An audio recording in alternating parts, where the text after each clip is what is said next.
La Universidad Mayor de San Andrés, Facultad de Ciencias Farmacéuticas y Bioquímicas y la Facultad de Tecnología Médica del Laboratorio presentan recepción de muestras, etiquetado, embalaje y transporte.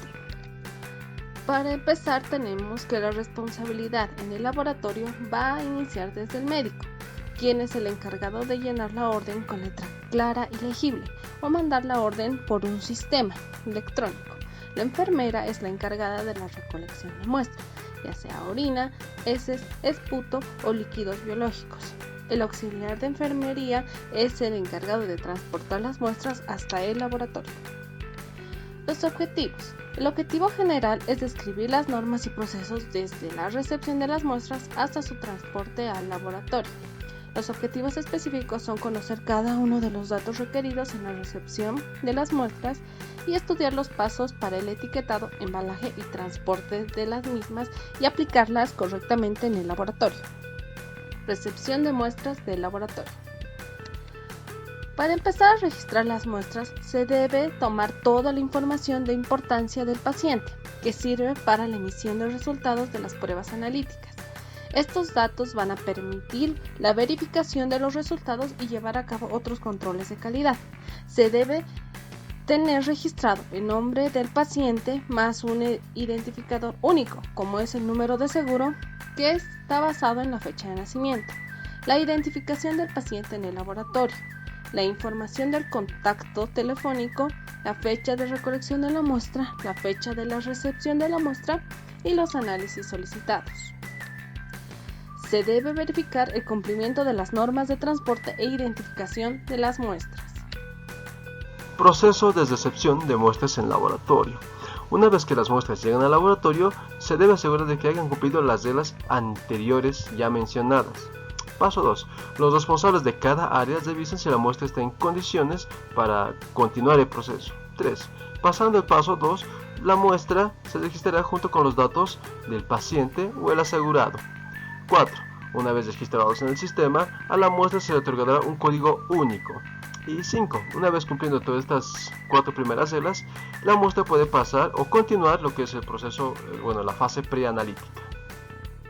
Si bien los 5 pasos anteriores son fundamentales, importantes para recibir una muestra y continuar con su proceso analítico, pues es un método un poco tardío, en lo cual nosotros, como trabajamos en un hospital en el que recibe constantes muestras, tenemos otro tipo de método para recibir estas muestras, en las cuales las muestras se ingresan directamente al proceso cuando ya tenemos toda la información registrada y todos los tubos están etiquetados.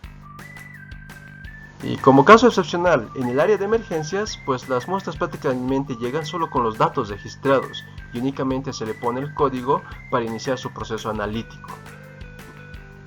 El laboratorio ingeniero azul. El laboratorio es el responsable de la obtención de muestras correctas y óptimas, pese a que muchas veces este no está a cargo del personal del laboratorio.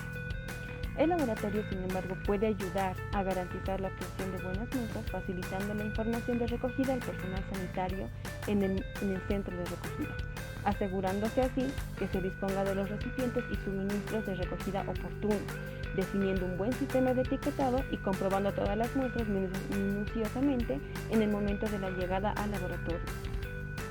La información esencial que debe contener la hoja de petición es la identificación del paciente, los análisis solicitados, la fecha y hora de la recogida de la muestra, el origen de la muestra, los datos clínicos y el contacto del profesional sanitario que lo está solicitando. La adecuada recogida de muestras es un elemento importante para las prácticas de laboratorio. Sin embargo, la incorrecta toma de muestra da lugar a malos resultados, como retrasos en la notificación de los resultados analíticos, repetición innecesaria de la extracción, menor satisfacción del cliente y mayores costos diagnósticos o tratamientos incorrectos. Y en los peores casos, lesión o muerte. El etiquetado de las muestras sanguíneas de laboratorio. Primero vamos a nombrar los tubos. Los tubos deben estar con el número asignado de la orden del laboratorio. En caso de consulta externa es de orden correlativo. Esto nos va a servir para pruebas hematológicas, química sanguínea, inmunológicas y serológicas. También debemos adicionar a esto las iniciales del paciente para tener un mejor control. En caso de las muestras de orina, por ejemplo, debemos tener el nombre completo del paciente, la fecha de recolección de muestra, que debe ser con una letra clara y legible. En caso de pacientes hospitalizados, debe tener el nombre completo, el número de la pieza y cama y la fecha de recolección. Esto debe estar rotulado con un marcador indeleble para evitar borrones. El rotulado para las muestras de esputo igual debe ir en el frasco, en la muestra, el nombre completo del paciente, fecha de recolección de la muestra, letra clara, legible, sin borrones. En los pacientes hospitalizados también nombre completo, el número del piso, de la sala y de la cama y la fecha de recolección. Estas muestras en el etiquetado, en el rotulado, no debe tener borrones, ¿ya? Y debe haber concordancia entre la orden solicitada por el médico tratante y la muestra. Para las muestras especiales que son enviadas a instituciones externas como el INLASA, como ser PCR, muestras de PCR para COVID-19 o de VIH, deben tener el nombre completo del paciente, la fecha en la que se tomó la muestra y la institución a la que pertenece. Específicamente en el caso de VIH, no se debe colocar el nombre del paciente, sino una señalización especial o su número de carnet en su defecto, y el nombre no debe estar escrito directamente en el tubo debido al riesgo de salpicaduras o derrames que pueden, número 1, contaminar la tinta y número 2, borrar el nombre del paciente. Por lo tanto, debe envolverse el tubo con un rotulado especial que tenga el nombre o los datos del paciente y que pueda ser retirado en caso de derrame. En el caso de los hemocultivos, se coloca el nombre completo del paciente, la fecha de recolección de la muestra, el número de pieza y cama, y es muy importante indicar la hora de toma de muestra porque la incubación es inmediata y debe determinarse a partir de qué hora está empezando la incubación de dicha muestra. Embalaje de las muestras de laboratorio. ¿Qué es embalaje? Procedimiento mediante el cual se preparan las muestras para su transporte, garantizando la conservación y mantenimiento de sus propiedades, para que no afecten la calidad de los mismos. Las vamos a dividir en categorías de las sustancias infecciosas. Categoría A. Una sustancia infecciosa se clasifica en categoría A cuando se transporta en una forma que en el caso de exposición a ella podría causar una discapacidad permanente o una enfermedad mortal potencialmente mortal en seres humanos. Categoría B. Las sustancias infecciosas se van a subclasificar en categoría B cuando contienen agentes biológicos capaces de causar infección en seres humanos o animales, pero no van a cumplir los criterios de la categoría A. Es decir, las consecuencias de una infección no se van a considerar graves o discapacitantes. ¿Qué es el triple empaque? Va a ser un conjunto de envases que van a garantizar la conservación de las muestras y van a constar de envase primario, envase secundario y envase terciario. El recipiente primario debe ser de plástico, polipropileno, estéril, impermeable, con tapa rosca hermética y envuelto con parafil. Debe contener identificación correspondiente y en caso de transporte in-house se debe adjuntar la ficha técnica del mismo. El recipiente secundario debe ser resistente, debe tener suficiente cantidad de material absorbente, impermeable a prueba de filtraciones y debe ser de fácil limpieza y desinfección. El recipiente terciario. El recipiente terciario es un embalaje rígido que sirve para proteger los envases secundarios y los recipientes primarios ante posibles daños durante el transporte. El embalaje terciario protege el recipiente secundario, que debe ir de forma rígida y firme para lograr la posición vertical y firme. Se puede utilizar elementos de estabilidad para garantizar la correcta posición vertical, como pueden ser plastoformos, papeles absorbentes, burbujas de aire o otros tipos de elementos. Además, que este En este deben ir adheridas señales de destinatario y del remitente, así como adhesivos que exijan al transportista sobre su contenido. Cadena de frío. Puede alojarse un enfriador de temperatura variable que distribuye el frío de manera uniforme. Dichos paquetes fríos deben ser colocados entre el recipiente secundario y el recipiente terciario, nunca en forma directa con el recipiente primario que contiene la muestra para evitar el congelamiento de las mismas. El laboratorio que prepare el envío de las muestras, tratamientos, medios de transporte, medios de cultivo y o paneles de control debe garantizar la cadena de frío que su envío requiere. Para tal efecto debe preparar con la debida antelación los paquetes fríos necesarios.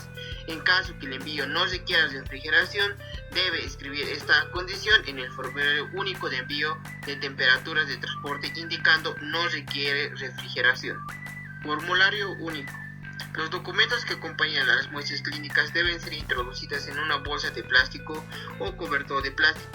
Dicha documentación puede ser conformada por un formulario único de envío, ficha epidemiológica si el caso amerita, o documentos o instrucciones del laboratorio, lo cual envían las muestras. Esa documentación debe ser puesta entre el embalaje secundario y el terciario. Dicha documentación puede ser facilitaria de manera magnética o física. Esquema de un triple embalaje. Un triple embalaje está conformado por un recipiente primario, la cual puede ser un tubo, frasco o ampolla sellada con paredes gruesas, las cuales esta debe ir acompañada de material absorbente. Está conformado por un embalaje secundario, que debe ser de un material resistente de metal o plástico. Está conformado por un embalaje terciario, la cual debe ser de un material sólido, que puede ser de madera, de metal o cartón, y la documentación correspondiente para dicho envío, las cuales estas deben indicar en el paquete la dirección del laboratorio, el destinatario, la información del expedidor, utilizando una etiqueta según el modelo. Logística del embalaje. Antes de manipular las muestras es necesario asegurarse de tener todo lo necesario, suficiente material absorbente para contener cualquier derrame, como un contenedor secundario rígido de tapa roca resistente a filtraciones, contenedor terciario que es una caja exterior de material rígido, material amortiguador y cinta adhesiva para sellar el empaque, material para la refrigeración que es la caja de poliestireno y bloques de fríos, la cual la caja de poliestireno debe ajustarse según al contenedor terciario. Procedimiento del embalaje. Como primer punto, abrir el contenedor secundario, asegurarse que tenga un tamaño adecuado para contener el tubo con la muestra. Como segundo punto, poner en el interior el material absorbente, asegurarse que el material sea lo suficiente para absorber todo el contenido del contenedor primario en caso de ruptura. Como tercer punto, envolver el contenedor primario con el material amortiguador. Si se va a enviar más de una muestra, cada una debe ir en un contenedor primario independiente. Como cuarto punto, poner el contenedor primario dentro del contenedor secundario. Y como quinto punto, cerrar el contenedor secundario. Continuando con el paso 6, después de tener nuestro envase secundario, esta se debe colocar en una caja de poliestireno con varios bloques de hielo. Esta caja se debe colocar en una caja exterior. Después se debe tener listos todos los documentos en un sobre de plástico. En el caso de que este sea un envío largo, esta se debe llevar entre el segundo y el tercer recipiente. Si es un envío corto, el sobre de plástico debe ir en la caja exterior. Se debe cerrar bien la parte superior del contenedor para que vaya de una forma segura.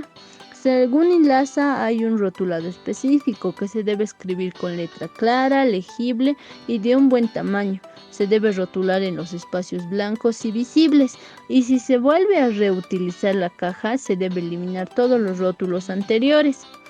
No es bueno utilizar abreviaturas.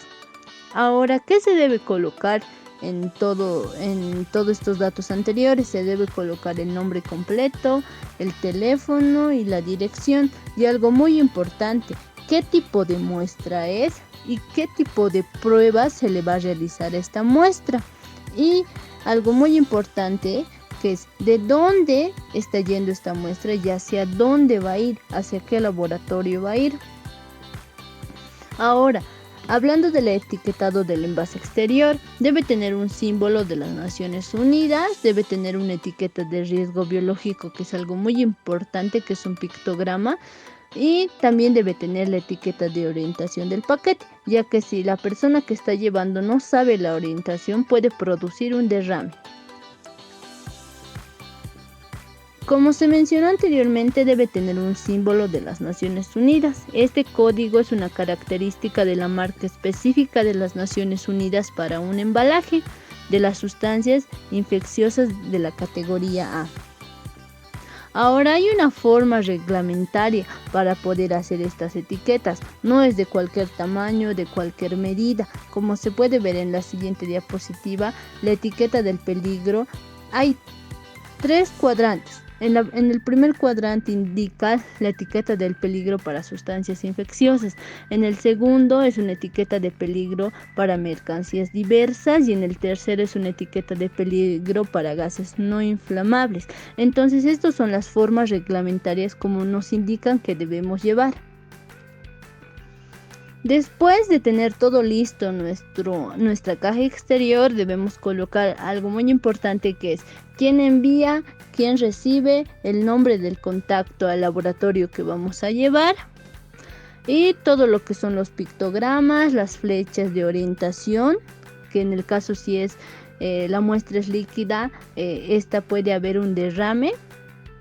Y según la Organización Mundial de la Salud, para los requisitos del embalaje hay 2 categorías, que es la categoría A y la categoría B.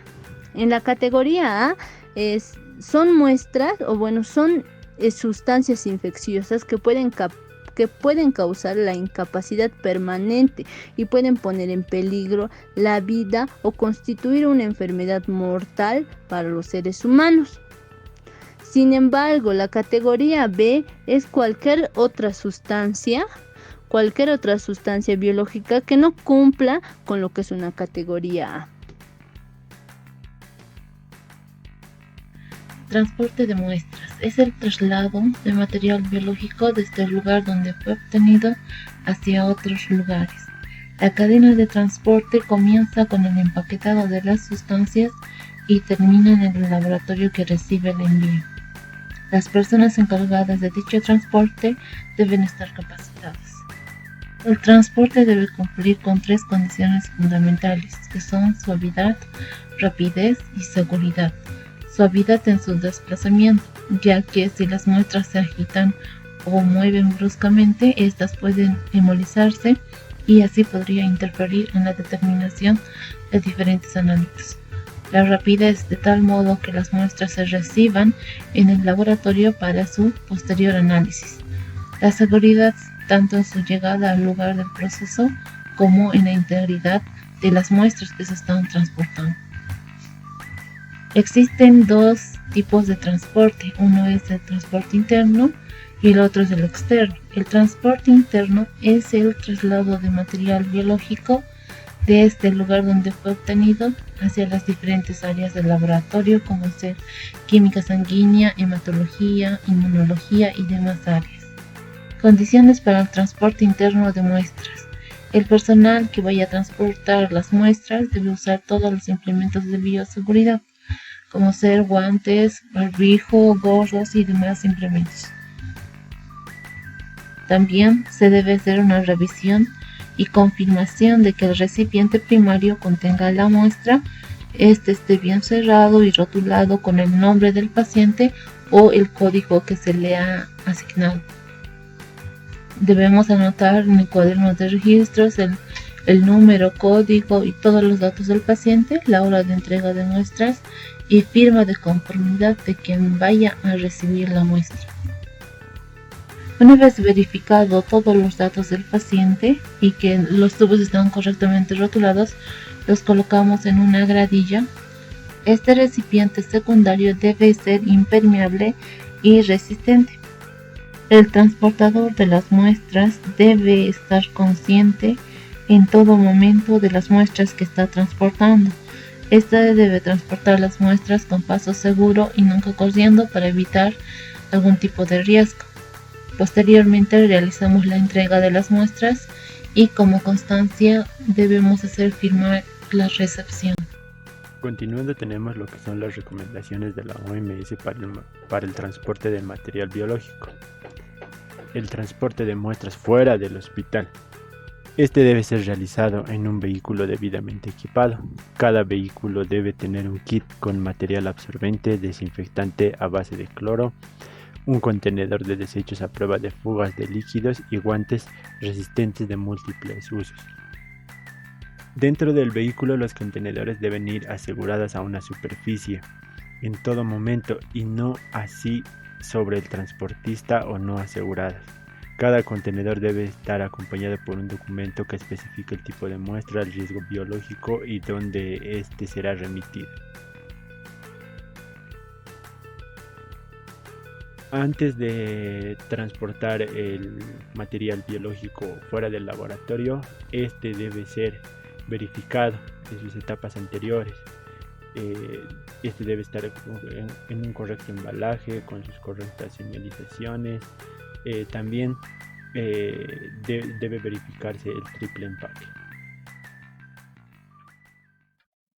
A continuación podemos ver un cuadro donde nos indica el tipo de material biológico que es transportado, las condiciones de la muestra y a qué temperaturas estas van a ser transportadas. Por último tenemos lo que es el formulario único, donde nos indica lo que son los datos del remitente, los datos del destinatario, las descripciones del envío, como es el número de tubos, una cantidad aproximada en gramos o en volumen, descripción del envío, la temperatura de transporte, qué pruebas van a ser realizadas, y también están los datos de la persona que preparó dicho envío. Por último, las conclusiones. Describimos lo que son las normas, procesos implicados en cada paso de la recepción de las muestras, el etiquetado y el embalaje, para poderlas aplicar dentro del laboratorio. Gracias.